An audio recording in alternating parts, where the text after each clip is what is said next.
नमस्कार मंडळी, स्वागत आहे तुमचं माझ्या नवीन ब्लॉगमध्ये। तर आजचा दिवस माझ्यासाठी खूप खास आणि प्रसन्न आहे, कारण आज आमच्या घरी सुवासिनींचा जेवणाचा कार्यक्रम आहे। तर आखाड महिन्यामध्ये आपल्या कुलस्वामिनीच्या सुवासिनी घातल्या जातात। तर आज सुवासिनीचा कार्यक्रम आहे आणि त्यासाठी छान असा मस्त पुरणपोळीचा बेत आहे। तर बघा, इथे लवकर उठलो, मुली पण आहेत सोबत आणि आम्ही तिघींनी मिळून छान असा स्वयंपाक केला। तर पुरणपोळीचा बेत आहे मस्त चमचमीत, आणि आपल्याला आखाड महिन्यामधल्या सुवासिनी घालायच्या आहेत। तर लवकर उठलो, सगळ्यांच्या आंघोळ्या झाल्या, देवपूजा झाली आणि स्वयंपाकाला लगेच सुरुवात केली। तर 1.25 किलो डाळ इथे मी शिजवून घेतली, छान असं पुरण तयार करून घेतलं।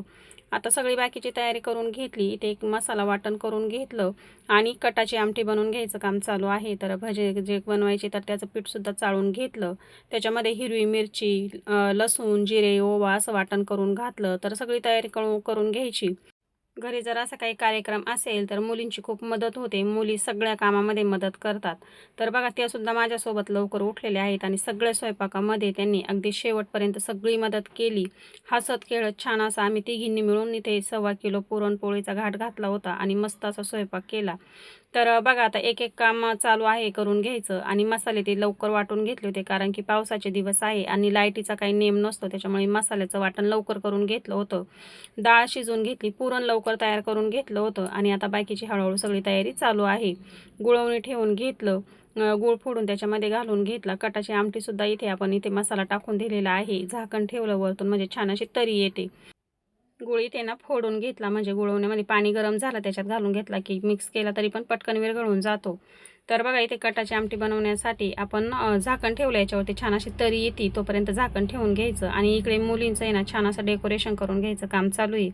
केळीच्या पानाचा एक बंडल आणला, तर एक बंडलमध्ये 7 पानं असतात, त्याच्यावरती असं ताट ठेवून गोल आकारामध्ये पानं कट करून घेतली। मस्त केळीच्या पानावरती इथे जेवणाचं ताट असं बनवून घ्यायचं आहे। बघा, अशा पद्धतीने केळीच्या पानावरती आपल्याला ताटामध्ये पान ठेवायचं आणि त्याच्यावरती आपल्याला बनवून घेतलेला पुरणपोळीचा स्वयंपाक वाढायचा आहे। तर खूप सुंदर असं सुबक ताट दिसतं आणि मस्त खाली डेकोरेशनसुद्धा करून घेतले फुलाच्या पाकळ्यांचा। तर व्हिडिओ पुढे नक्की बघत राहा। तर बघा, अशा पद्धतीने पानं कट करून घेतली, ताटामध्ये असे मस्त असे दाबून घ्यायचे, एकसारखे मस्त होतात। त्याच्यावरती छान असं आपल्याला वाढून घेता येतं, अजिबात खालीवर होत नाही। तर बघा, अशा पद्धतीने पानं कट करून घेतली ताटाच्या मापाचे गोल आकारामध्ये, आणि याच्यावरती आपण पुरणपोळीचा स्वयंपाक वाढणार आहोत। तर बघा, गुळवणीसुद्धा तयार झालंय आणि आता मसाला छान असा परतला, त्याला चांगली तरी आली की याच्यामध्ये पाणी घालायचं। आता गरम पाणी ठेवलेलं आहे साईडला, पाणी घालून घ्यायचं गरम, कारण की आपण कुठला पण मसाला जर चांगला परतून घेतला, त्याला तरी जर सुटली ना तर कोमट पाणी घालायचं। थंड पाणी जर घातलं तर सगळी तरी निघून जाते आणि भाजी कोणती पण असू दे, भाजीची चव बिघडते। तर त्याच्यासाठी पाणी ठेवलंय साईडला कटाच्या आमटीमध्ये घालण्यासाठी। मुलीने कोथिंबीर कट करून घेतली, मुलींची खूप अशी मदत झाली आणि बायका येत आहेत तोपर्यंत आमचा सगळा स्वयंपाक पूर्ण झाला होता। तर नैवेद्याचं सगळं ताट बनवून झालं होतं आणि लगेचच बायका आल्यानंतर ताटं बनवायला सुरुवात केली, तोपर्यंत सगळी तयारी करून घेतली होती, डेकोरेशन झालं होतं, स्वयंपाक झाला होता। तर आता कटाच्या आमटीला सुद्धा याच्यामध्ये पाणी घालून घेतलं, गॅस कमी करून ठेवले म्हणजे छान अशी उकळेल। दूध पिशवी सोडून घेतली, कारण की गुळवण्यामध्ये दूध आणि तूप घातलं की पुरणपोळी खायला खूप मजा येते। तर बघा, आता छान असं गुळवणीसुद्धा तयार झालंय, गॅस बंद करून झाकण ठेवून घेतलं। 1.25 किलोचं पुरण इथे तयार केलेलं आहे। पुरण झाल्यानंतर फ्रीजमध्ये झाकून ठेवलं होतं, मस्त पुरण तयार झालेलं आहे। आता याचे ना छोटे छोटे असे गोळे तयार करून ठेवले, आपल्याला जेवढी पोळी बनवायची त्या आकाराचे मुलीने असे गोळे तयार करून ठेवले, म्हणजे बनवताना अजिबात जास्तीचा वेळ लागत नाही। आता भाज्यासाठी इथे उभ्या साईजचा कांदा असा कट करून घेतलेला आहे। असा उभा कांदा चिरून घेतला की भजे ना अगदी मस्त असे लच्छेदार होतात, जसे हॉटेलमध्ये आपण भजी खातो ना तसे भजी तयार होतात। बारीक कांदा जर चिरून घेतला तर त्याची भजी खायला एवढी मजा येत नाही, असा उभा कांदा कट करून घ्यायचा, भजी खायला खूप मजा येते आणि होतात सुद्धा चांगले। तर आता मी काय केलं, पीठ मळून दिलंय। तर पीठ मी अगोदर एक पातळ कपडा घेतला, त्याच्यावरती चाळून घेतलं आणि त्याच्यामध्ये 1 कपभर आहे ना मैदा घालून घेतला, मीठ घातलं, हळद घातली थोडीशी, म्हणजे पिवळ्या कलरच्या पोळ्या छान तयार होतात, आणि मस्त पीठ भिजू दिलं। तेलाचा हात लावून ठेवायचा, म्हणजे पिठावरती अजिबात अशा खुरकत्या येत नाही। पीठ छान असं भिजलं आणि मुलींनी लगेचच पोळ्या बनवायला घेतल्या। तर सगळ्या पोळ्या ज्या आहे 1.25 किलोच्या पुरणाच्या पोळ्या ज्या आहेत त्या दोघींनी मिळूनच केल्या। तर मस्त अशा पोळ्या, टम्म फुगलेल्या पोळ्या तयार केल्या आणि मस्त पोळ्या बनवतात येतात मुलींना। तर बघा अशा पद्धतीने त्यांनी पोळ्या बनवायला लगेच सुरुवात केली आणि आता जवळपास 10:30 वाजले असतील सकाळचे. तर सगळं बाकीचं आवरले. आता भाजी बनवायची राहिलेली फक्त. तर भाजी आणायला सांगितली. फ्रेश अशी भाजी येते मार्केटमध्ये. भाऊ गेलाय तर त्याला भाजी आणायला सांगितली. आता भाजी निवडून नैवेद्याच्या ताटामध्ये आपल्याला मेथीची भाजी ही ठेवायचीच असते.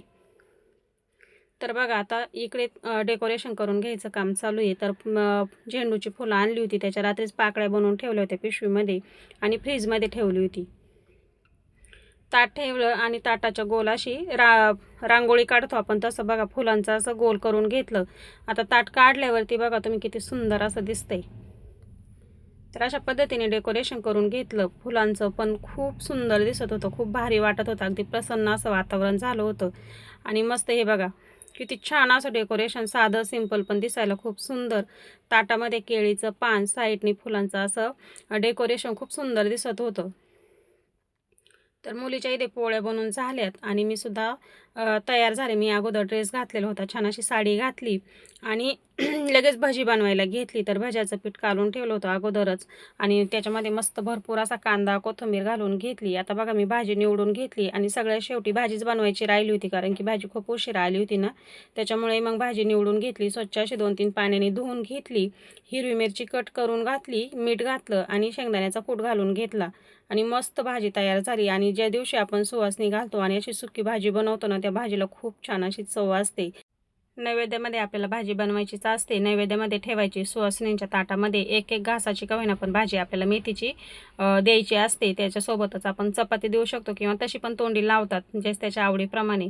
तर बघा आता मस्त असं बाकीचं सगळं काम आवरून झालंय आणि भांडे लगेचच चालू मुलींनी लगेच घासून काढले. म्हणजे अजिबात कुठलाही राडा झाला नाही किंवा काहीच नाही.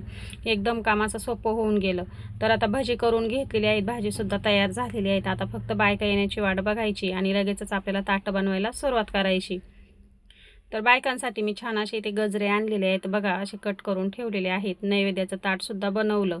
आपल्या देवघरामध्ये मी नैवेद्याचं ताटसुद्धा ठेवून घेतलं, दर्शन घेतलं. कुलस्वामिनीच्या नावाने आपण नारळ फोडून घेतला. फोडून घेतलेला नारळसुद्धा आपल्याला सुवासिनींच्या ताटामध्ये ताटी लावायचा आहे. आता बायका आल्यानंतर लगेचच मुलींनी ताटं बनवायला घेतलेले आहेत आणि मस्त असे ताटं बनवले. तर ताटं उचलून आणले, किचनवरती आणून ताटं बनवून घेतले आणि परत नेऊन ठेवले, कारण की जागेवरती तर काही एवढं वाढायला आपल्याला शक्य होत नाही. त्याच्यामुळे ताटं उचलून आणले आणि किचनवरती आल्यानंतर अशा पद्धतीने बघा ताटं बनवून घेतले. आता सगळ्या बायका आलेल्या आहेत. हात धुवून घेतले आणि लगेचच ताटं मी अशा पद्धतीने लगेच मुलींनी हाताखाली दिले आणि ताटं लगेचच बायकांना दिले. तर सगळ्या सुवासिनी आलेल्या आहेत. तर 7 सुवासिनी इथे मी बोलवलेल्या आहेत. आखाड महिन्यामध्ये आपल्या कुलस्वामिनीच्या नावाच्या आपण सुवासिनी जेवू घालत असतो. मस्त पुरणपोळीचा स्वयंपाक करून छान देवीला आपण नैवेद्यसुद्धा दाखवत असतो. तर बघा अशा पद्धतीने इथे सगळ्यांना ताटं दिले. छान असं जेवण झाल्यानंतर त्यांना मी गजरे दिले, दर्शन घेतलं आणि मस्त अशा सुवासिनींचा कार्यक्रमाचा आपला इथे आजचा दिवस पूर्ण झालेला आहे. तर आजचा व्हिडिओ तुम्हाला कसा वाटला मला कमेंटमध्ये नक्की सांगा. व्हिडिओ आवडला असेल तर लाईक करा, शेअर करा.